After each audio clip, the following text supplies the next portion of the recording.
راځو خوږو دوستانو د کومس ډایرکټ ټیسټ په عملي کار یا پروسیجر باندې غږیږو.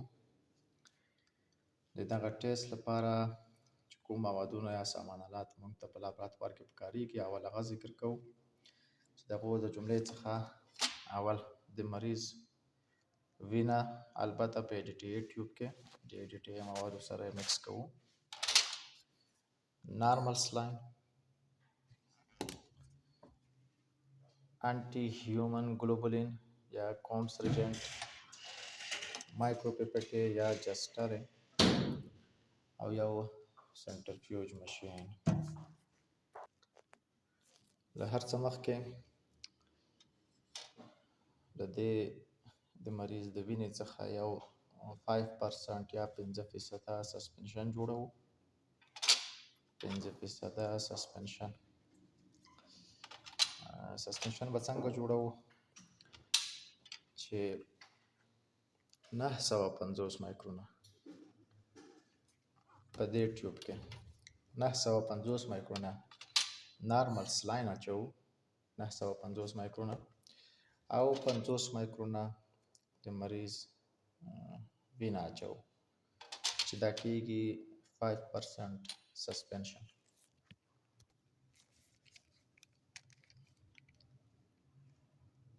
نه 950 مایکرونه نارمل سلاین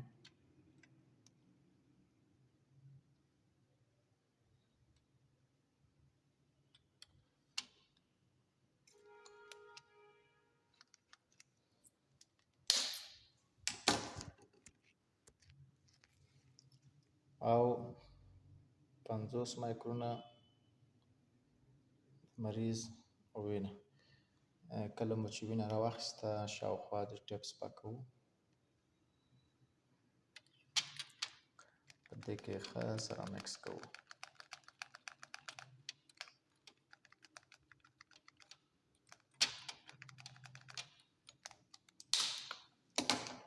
دا ګران دوستانو 5% سسپنشن شو. 5%. اوس له دې سسپنشن څخه یو یا دوه ډراپه په دې بل پاک نوي ټسټ ټیوب کې اچوو.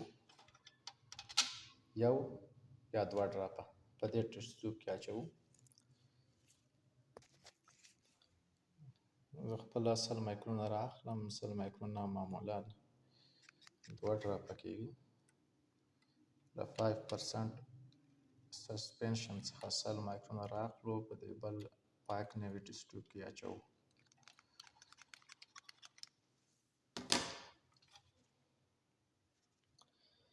دا اوس ګران دوستانو 3 ځله یا 3 واره واش کوو، پرېمنځو د څه شي په ذریعه، د څه شي په واسطه، د نارمل سلاینو په ذریعه. دا اوس په نارمل سلاینو 3 ځلې واش کوو. راځو واشنګ پروسه شروع کوو.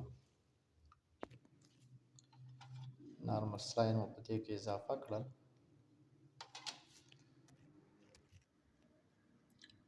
د دې سره یو بل ټیوب د بالانس دپاره د مایکروسکوپ دپاره ږدو، هغه د وبښئ د سنټرفیوج لپاره چې موازنه یې برابروي.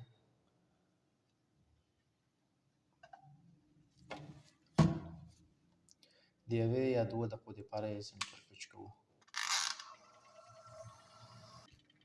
د لومړي ځل د سنټرفیوج موده پوره شوله.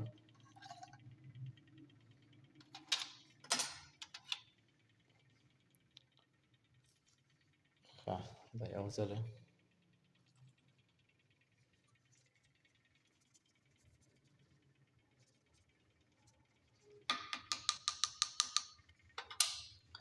دوهم ځل عملیه شروع کوو.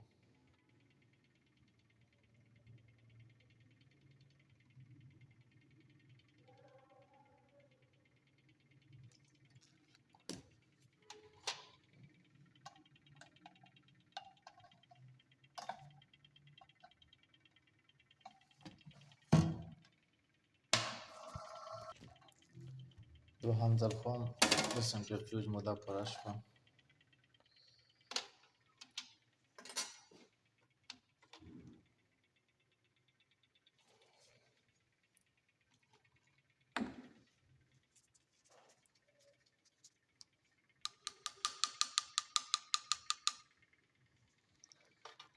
دریم ځل عملیات تکراروو.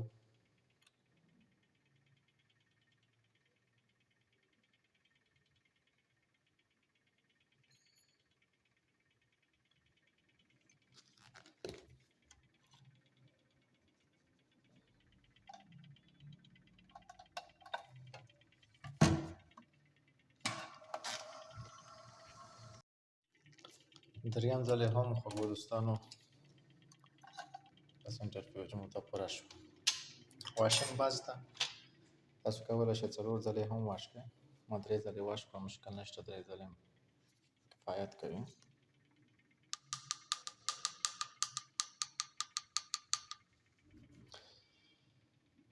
ښه،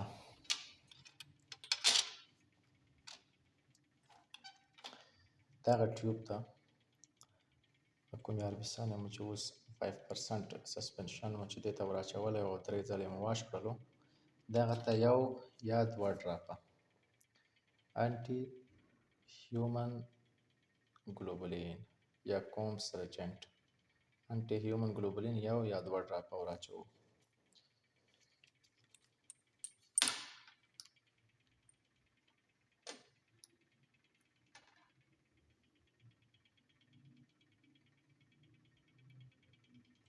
تاسو کولی شئ 1 ډراپ ور واچوئ، کفایت کوي، مشکل نه لري.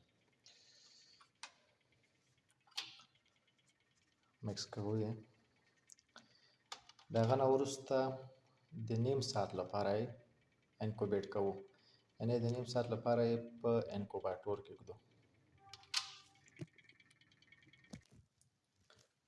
ښه دوستانو، سمپل په انکوباټور کې د نیم ساعت لپاره ږدو.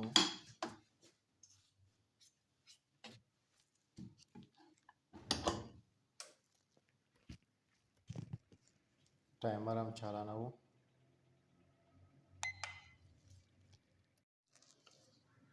خوږو دوستانو، د نیم ساعت انکوبیشن نه وروسته د دې ټیوب څخه 1 یا 2 ډراپه د سلایډ په سر اچوو او د مایکروسکوپ لاندې یې وینو. که چیرې یې اګلوټینیشن کړی و، کومس ډایرکټ ټیسټ پازیټیو، او که چیرې یې اګلوټینیشن نه و کړی، کومس ډایرکټ ټیسټ نیګیټیو.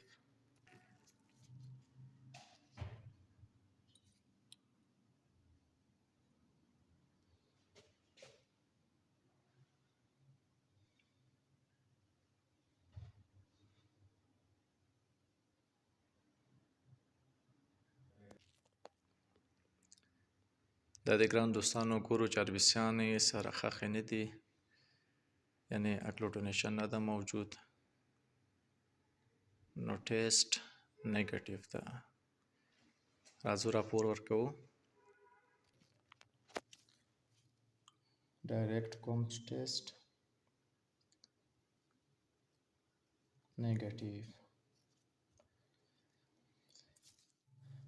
مننه دوستانو چې ویډیو مو تر اخره راسره ولیدله.